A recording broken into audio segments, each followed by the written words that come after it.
All right, welcome to another video, everyone, and today we're going to be talking about stars. No, not Resident Evil's Nemesis stars. No, not the star song from Mario GBA. Not the cosmic lights in the sky, but a brand new system added for the JP side. And Globalers, don't type those comments. I know you guys essentially already have this system, but it's new for us. And should be noted, I do think that the global version is called like Spring Metals, so I imagine that your system is eventually going to be replaced by this, because this is essentially very permanent in terms of its naming and everything. But I am going to cover it for anybody who is not familiar with it or is interested, whether or not, like, I am not an expert on this. I don't know if the JP side is the exact same as the Spring Metals on the global side. But it's good to know what's coming in the future. So first of all, this new system, how does it work? Well, first of all, it's not going to be replacing the UR metal system. That is still staying very much in place. It has a fair amount of restrictions and everything, but you should essentially look at this system as being a supplementary thing, as a, well, I didn't really get to pull anything good, but hey, it turns out that maybe I can turn some of that bad luck into something I need. So what do you need to do? Well, you need to pull on specific banners. Something, and the only way I can really explain it at this point is that some banners give these medals, some tickets give these medals, and some don't. Because I got a 10 pull ticket and that gave me nothing, but I got 5 golden tickets and those all gave me something. So yeah, it should be noted also that there are restrictions to certain step up banners and everything. Like, the long story short, besides the fact that my ear is just super red for some reason, we don't know everything yet. We don't know which banners are necessarily in the future going to have them, versus which ones that don't. But it's a new system, and you're going to have to be a little bit patient while we, see the limitations. But speaking of limitations, there is one that's very particular that you should be all aware of. You can't just get anything you want. You have to be able, there's 2 different types. We have the unit stars, and we have the vision card stars. And they're both separate. Like, you get the vision ones from pulling vision cards, and the unit ones from pulling units. But when you pull them and you go into these menus, for instance, let's say, I get a whole bunch of these vision card stars. Great. Well, I can turn them into shards for a vision card that I have not currently maxed. Sounds excellent. What's the conditional catch, you may ask? Well, you need to own the actual vision card before you can start spending these. So, take for example, if I wanted to get the Laswell card, that new Laswell card is very, very powerful. I want to end up getting those.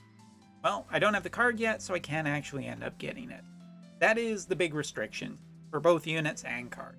You cannot get, the shards for the thing that you don't actually possess. So you have to possess something where you can really use it. That's something before you can use it. An interesting phrase. But continuing on, let's take a look at the actual conversion rate. Because if you do any pulls on a banner, let's say you do a pull and you get some blue vision cards, some yellow vision cards, and you're lucky, you get a single UR vision. What do they each end up being? Well, anything below essentially a MR card only ends up giving you one of these shards, or one of these stars. Stars and shards, I wish they could have differentiated. But anyway, you only get one of these stars. If you get an MR, that is worth 5, and if you get a UR, it is worth 20. So yeah, and it's the exact same for characters as well as cards. Then you go in and you start spending them. And look, it's a 1-for-1 ratio. Not exactly. So if you take a look at this, this is the scaling rate, let's say. For the first 20, they each cost 1 apiece. For the second 20, they cost 2 apiece, so on and so forth. So your first, 20 that you can redeem for any hard whatsoever. And by the way, based on what the system looks like, you should not expect this system to ever refresh, and I would not expect this system to ever refresh, because if you take a look at the bottom here, it does list the fully maxed out version, which just means that this is going to be here forever. It's never going to refresh. It's essentially a way to help you max stuff, but it's not going to be that much of it. Again, you need to look at the system as essentially being supplementary to helping players out, and not necessarily a, wow, game is way cheaper. I don't think that's the case. But anyway, taking a look at what we got here, you know, let's say you wanted to get 100 of a vision card. How much is that going to cost? Well, 20 plus 40 plus 60 is 120, plus 80 is 200, plus 100. So essentially to get the 100 of either a unit or a vision card basically ends up costing 300. Really quickly, I have just kind of evaluated this as being much better for the vision card, because if we just scooch over here to look at characters, we'll take a look at Aerith, for example. Yeah, maxing a character with this system feels a little more difficult. And so, yeah, overall, I think that the vision card is much nicer benefit, just because it allows people to potentially, get more vision cards maxed, and that is a major buff for a lot of party with the max level abilities that you can get. So I think that is really valuable, but I don't think the characters are to be ignored either. Like, taking a look here at, getting Aerith, I could get an extra 20 Aerith shards. And for the record, at the time of this recording, we know that this is time limited for these characters right here.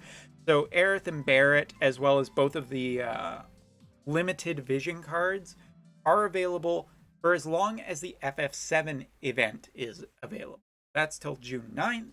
So you can use this system to potentially get more shards for Tifa, Cloud, Aerith, Barrett, or the 2 vision cards.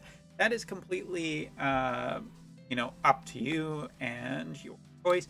But you may notice on here, Umbra, I don't see Cloud, I don't see Tifa. Well, once you hit the 600, they don't count anymore. You cannot buy shards for characters you have already gotten to level 90.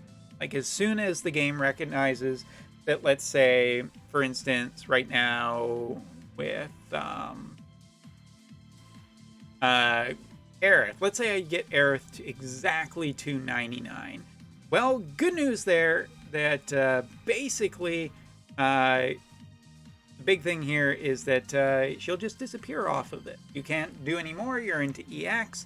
You're looking at other ways of potentially maxing this character. So this system is just supplementary into helping you raise a character, and I think that units should probably just be saved. Like, honestly, if I was looking at this system to consider for, very, very rare units, I would just be saving it up for, like, oh yeah, there is this organizational. Look, all of these are maxed, so there are none. These are the 3 MRs. I apparently don't have 600 or enough shards or total max shards yet. But anyway, I think that this new system is potentially really good for limited characters that will show up in the future, because you could potentially build up these, and then you end up just being able to get a fair amount of a limited unit to get them up to 99, making them really more accessible, and then you can pick them in the barracks and get the rest of them where you're generating new R medals, and that potentially helps you out. So this system is really nice. My initial thought was, holy shit, that is just incredibly expensive. Like, if you're looking at this, some people just will naturally be like, well, this seems like not a great system. Like the global system, big deal. The fact that it is permanent, the fact that it allows you to raise other units better, faster, a little bit faster, gives you a little more flexibility off of bad pulls. Just a generally nice thing. So yeah, it's a little bit of like a mystery in the future, which step ups, which banners will potentially give these and which ones won't. It seems right now like anything free, any gold banners will definitely not give these. But that's okay. Those are already pretty generous in themselves, and I don't think they need to necessarily award these.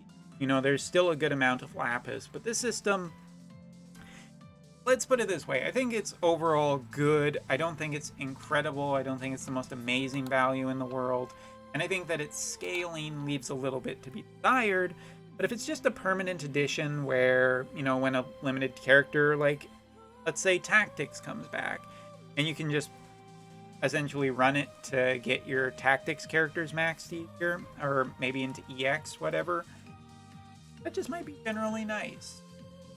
Yeah. I don't think this is the craziest system ever. I don't think it's the best system ever. And I don't think it's the worst system ever. I think it's... But I am pretty positive on this one. I feel like I may have been a little bit meandering about the explanation of this system, just because it's still a little bit new. And obviously I'm trying to leave some wiggle room if I do get anything accidentally wrong, not intentionally wrong. You know, there could still be some changes. But for now, it's a nice addition, and I'm glad that people develop their units a little bit easier. And it actually works on limiteds, you know, while they're around, but that's a step up for what we previously got. Anyway, that's all for this video. Thanks for watching. Take care, and see you next time. Cheers. Video brought to you by Soul, but